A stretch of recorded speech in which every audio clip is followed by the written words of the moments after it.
cop the BMW. New deposit, I put up another bag. Like fuck it, I'ma count while I'm in it. I had planes flying, crowds screaming, money counting chains, clanking shit. I guess that's how it sound when you win it. I ain't joking, do it sound like I'm kidding. I've been making like 2,000 a minute. So high up through the clouds, I was swimming. I'm probably gonna drown when I'm in it. What is going on, Up Next family? What is going on, YouTube?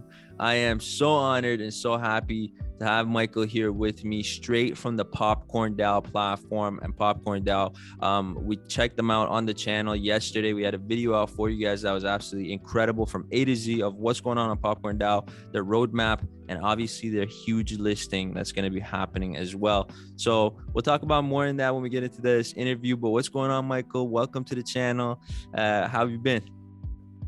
Good, man. Yeah, it's an exciting week, and I've been watching you guys for a while. So absolutely. Yeah, great to be here. A bit surreal, but yeah, love you guys. We appreciate that, man. We appreciate that. Obviously, it's a busy time right now. I have some good predictions that the bull market is going to be coming in the next few months, and I'm sure you do too. So for you guys watching, this is probably the perfect time to be getting your hands dabbled in with cryptos. If you haven't touched them before, especially, this is the time. Don't start picking up tokens and buying into Bitcoin and Ethereum when it's on the moon already. These are the times, these are the markets that you should be dabbling into. And that's why we have platforms like Popcorn DAO on the channel, letting us know what they're doing in this bear market to be preparing us for the bull market and our investments there. So what's going on with you guys? What have you been doing at Popcorn DAO, brother?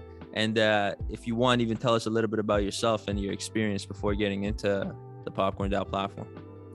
Yeah, sure. Yeah, I guess I'll introduce myself. So I'm the co-founder. My name is Michael Kisselgof.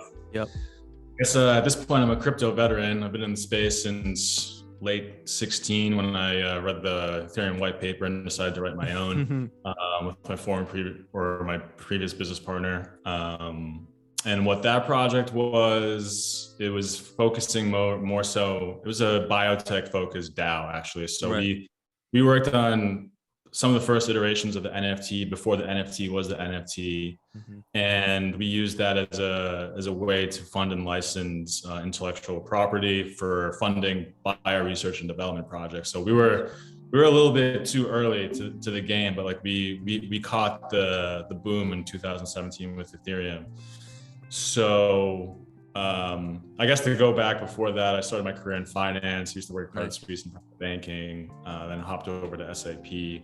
Worked in strategy for a bit, and then Ethereum landed on my lap in 2016. I had a light bulb moment. Fast forward to now, or I guess 2020, I got an early farming yearn and compound. And that's so funny. That's so funny that you say that, because a lot of people don't know. We, the boys, were getting into Ethereum around 2016, 2017. That's when we started popping off with crypto. And we were actually the first guys on YouTube to talk about DeFi. Mark my words, we were the first guys to talk about DeFi. We were the first guys to talk about yield farming and staking. So a lot of people. I actually think I remember that. Yeah, you remember that. I think I remember that, because at that time no one really knew what was going on. I think even DeFi. I remember when I first heard the term, it was like, what? Like, what does that even? What are you talking about? And it wasn't. And I think all of us that got in that early, I don't think. If you knew what you were doing, congratulations. I didn't. And I was just like where I was compounding my yield, and I was like, I guess I'm farming right now. So I mean, that's funny, man. Yeah. So incredible. Anyways, we got in at the same time. And it wasn't until I met my partner, the founder, Anthony Daniel Martin. He wrote the white paper for Popcorn.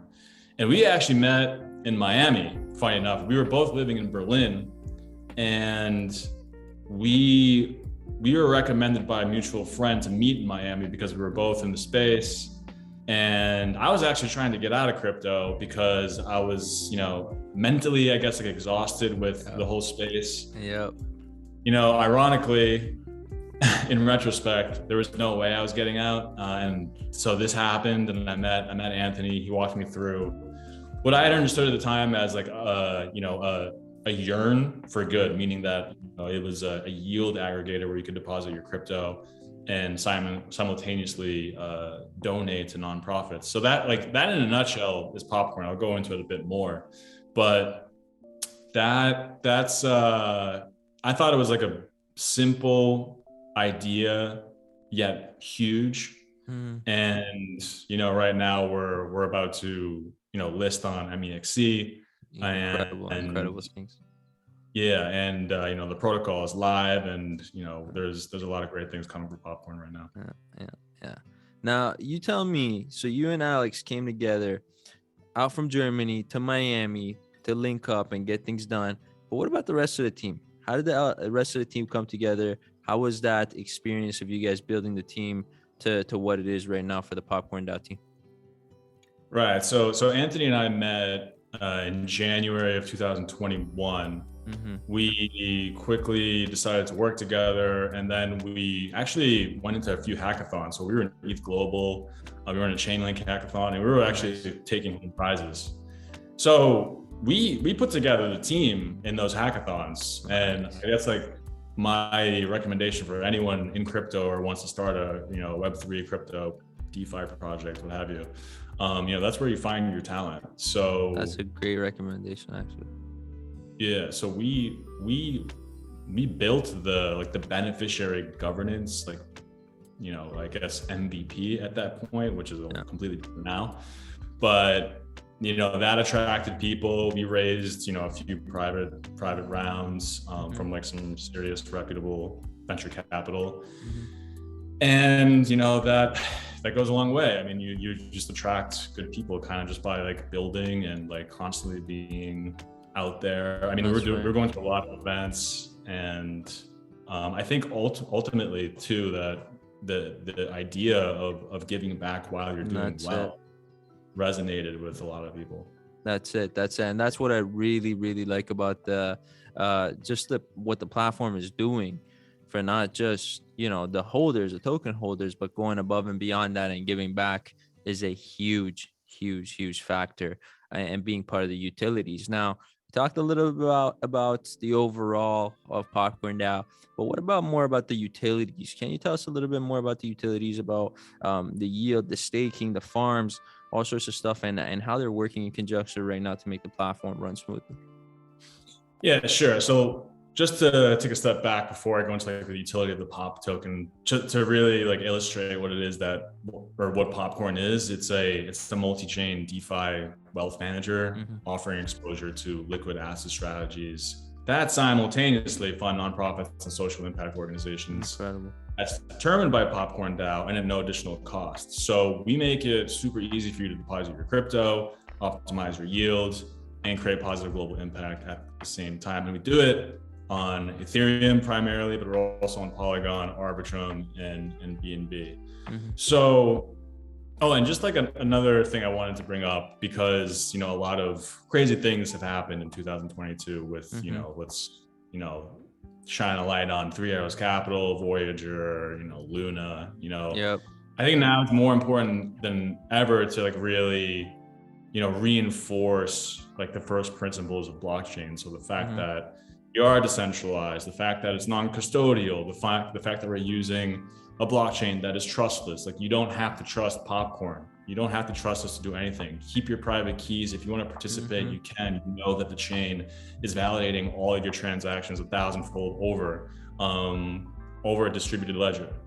These things are really important to understand. And given that the world is going through obviously some macroeconomic difficulties right now, DeFi is still offering very lucrative returns. And so bringing it back to Popcorn, what we do is we create novel asset strategies. So we use several other DeFi protocols underneath the hood to generate that yield. So some of the products that we have right now, including 3x and Butter, their asset strategies they're the products that automate yield farming for you using Curve's AMM, and then also using Yearn to automate the yield farming function. So you can take a look at these protocols. They're they're super secure. They're blue chip DeFi protocols at this point out, in my opinion.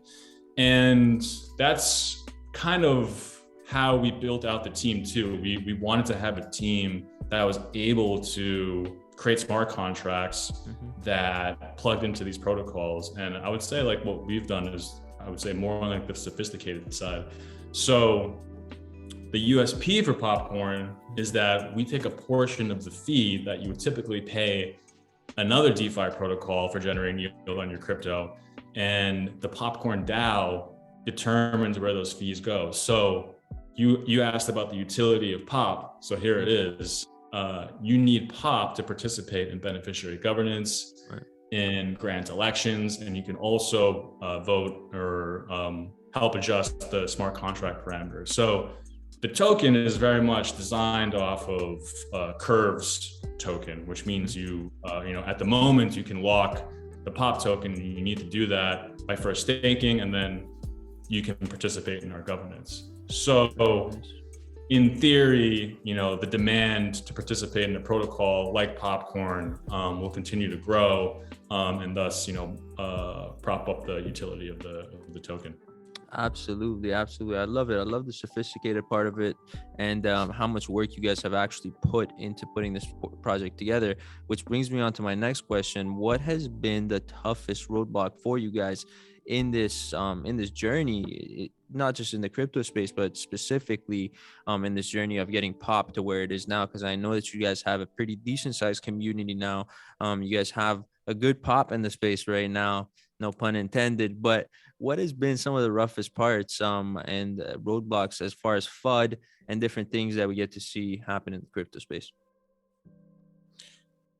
Well, let's put it this way. I think being a builder in DeFi is sort of like being on the beaches. I mean, this is nothing like this, but as an example, like the beaches of like Normandy, like things are just blowing up all the time. So it's really important for the code, for what we're building, to be audited, super safe. You know, you need, like, users need to feel confident that where they're putting their money, they're going to be able to generate yield on, you know, their stable coins, whether Ethereum or staked ETH or what have you, and they're not going to lose it. And I think, like, at this point, for the last 6 months or perhaps even longer, you know, you wake up and you read your Medium digest, and there's protocols just like falling apart, getting hacked. You know, there's exchanges that are getting hacked as well, and you just don't want to ever be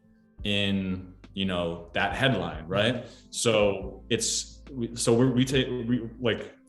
very important for us that our code is really good. Like, we are super diligent on, you know, even bringing it, before even bringing it to audit, that it's you know, correct. Because fault tolerant is also, you know, one of those first principles of blockchain. So but I guess going back, you know, I think when we were going back to 2021, I mean, when we were raising, we understood that we were more of the feel good ESG project, while everyone was launching, you know, a new DeFi protocol that was promising 1,000x, and we weren't like that. And so that was a bit of a difficult sell. But I mean, there were people, or there were investors, or there were venture capital, as well as, you know, early angels that really understood what we were doing. And so I think, like, at this point, you know, we still haven't even, you know, shown the world what it is that we've built. So, like, we're getting there, and it's going to get exciting. And that's what I can see as well, just from doing the whole overview of what you guys have been doing, especially on our last video, that the audience is going to get really familiar with the platform with. I noticed you guys haven't even really gotten started yet. Like, there's so much more to show for your community and others to see. That's just going to blow these other competitor platforms, so to say, out of the water. Now, saying that brings me on to some of the questions that other people have in the space, where, you know, they're not just average Joes. They've been in the space. They've invested in a lot of projects with us in the past, especially when we're the first ones to talk about DeFi. A lot of guys have made a lot of money and new liquidity in their own platforms from just being able to be part of the talks of Up Next. Now, for your guys' project, I know that performance is going to be absolutely massive. It already has been incredible with numbers that you guys are bringing in on social medias. But what do you expect for the guys that are trying to get invested in a project as far as a token price, so to say, and guys that want to put some money in, pick up some bags, and maybe sell off in the short term or maybe in the next 6 months to a year? What do you see as projections for the POP token with the new listings coming out on Mexi, with all sorts of stuff that you guys are going to be doing on your roadmap in the next 6 months to a year? What do you see for those guys that ask, hey man, how's this token going to perform in the next 6 months to a year if I put some money into it?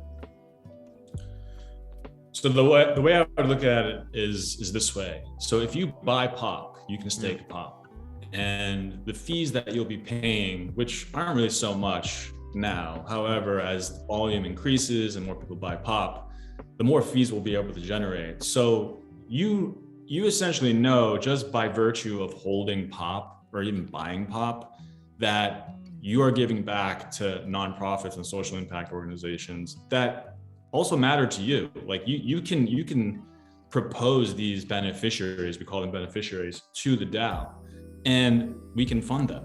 And in fact, we just finished a campaign with Bored Ape Yacht Club, where we allowed the Bored Ape Yacht Club community to essentially decide on which nonprofits they wanted to donate using the POP token.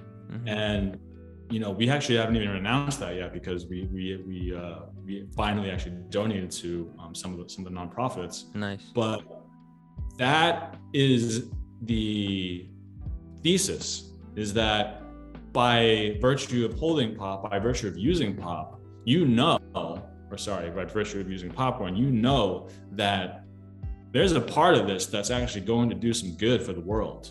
Absolutely. And it's automated. You don't even have to think about it. And I think that, going back to what I was saying before about, how I understood Popcorn and what Anthony had proposed in the white paper from the beginning, was that that in itself is like a new asset class. It's a new way of exchanging value and also helping the world at the same time. So that is the USP. That's why people will want to buy POP. And, I'm not going to make any predictions, but I can imagine, good things. Absolutely. There's going to be good things happening either way. Now, I know a lot of good things come to platforms when there's big partnerships. Do you guys have any partnerships in the works that maybe we can talk about a little bit and spill the beans on? Or is there some stuff that's going to be kept in secret that the audience can wait for on Popcorn as well? So we actually just airdropped, and I guess we'll be announcing it this week too, but I'll announce it here, to several strategic DAOs that we work with, that we've integrated into the protocol. So Yearn is one of them, Convex Finance is one of them, Radical is one of them, Nice. Olympus. We did actually a campaign with them last year called Olympus Gives, where we, when they were thriving, we were actually able to donate to some of the nonprofits using Popcorn as well, in partnership with them, and Gitcoin. So we actually, this is a proposal. You can go on Snapshot. That's where we actually that's where how proposals pass. You can use EL POP to participate there. The community voted. We airdropped 5,000 users, I believe, over 100,000 POP, which is quite a lot.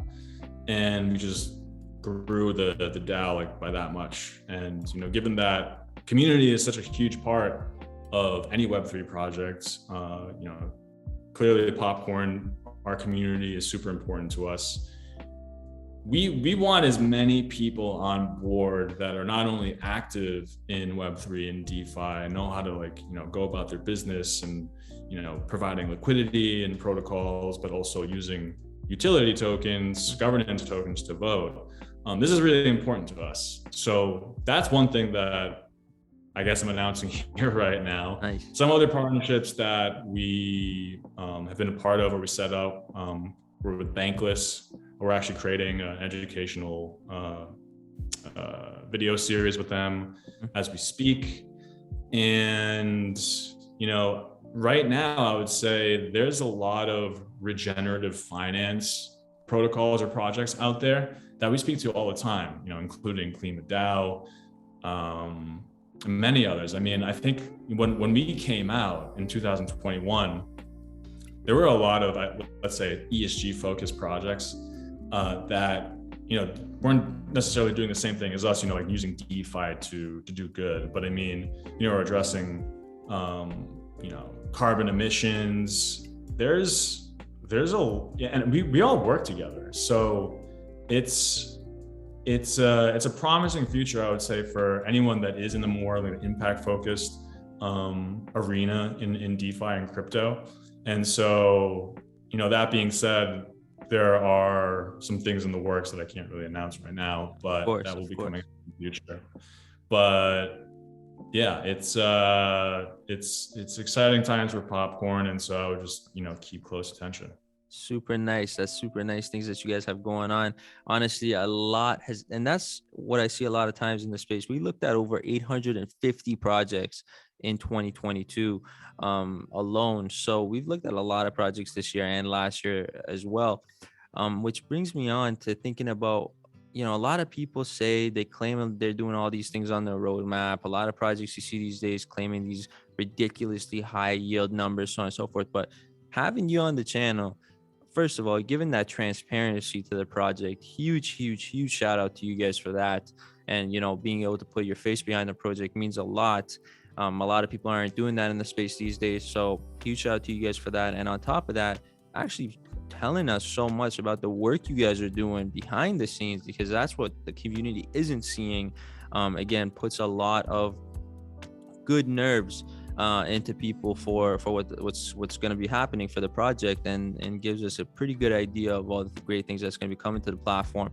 Now, you guys are doing airdrops, you guys are doing all these sorts of different strategies to give back to the community and outside your community. How has that affected you guys as far as building your community? Because I can see you guys have a pretty strong followings on not just Twitter, over 24K on Twitter, but you guys have also above 7,500 members in your Telegram as well, with hundreds of people online at a time, which is a lot of really good activity for any project. So how's that been, building that community up for you guys, and what strategies are you guys following still to continue that growth coming into 2023? It's really just, building and continuing that narrative that we set out from like the very beginning. Nice. I think the surreal part was somewhere after ETHCC in 2021, where we came back from Paris and the community started to like exponentially growing. Because before then it was more like, we had this thesis, does anyone really care? Like maybe not. At that time, before ETC, we didn't think anyone really cared. And then things started changing, and I think ever since then, it's just been quite the ride. We've, beginning of this year, I was at a bunch of conferences, kind of got burned out by the end of it, to be honest with you. But I mean, a lot of people knew about Popcorn, they knew what we were doing, and super exciting. It's like, I wake up every day, I look forward to like working on Popcorn and building out the protocol, and, not only building it out, but like, researching like how we can, I would say I'm definitely a DeFi degen at heart. I love the fact that, given with what we just did with Bored Ape Yacht Club and being able to like give back at the same time, that adds like a whole nother dimension to, I think, just doing finance, or finance altogether. Because let's put it this way. I was thinking before I started Popcorn that like, how many times have I donated in my life? How many times have I given back? Anything like really philanthropic? And I didn't really, to be quite honest with you, I couldn't really remember anything other than doing like some CSR at SAP. That's interesting. And that made me feel, not so great. So the fact that Popcorn now exists and we're able to give back while we can get you more than 10% on stable coins, which is like still wild, given how we're in some like pretty sketchy territory right now. But that's what makes me excited about working on Popcorn. It makes me excited, like waking up and like working with my team. I think like being in DeFi and in crypto is, it's really riding the cusp of innovation. We're really operating, I think, at a whole another level, given totally. And that's just what DeFi is. It's really like the next frontier of changing the game. We're completely changing the game here. We're playing with new rules.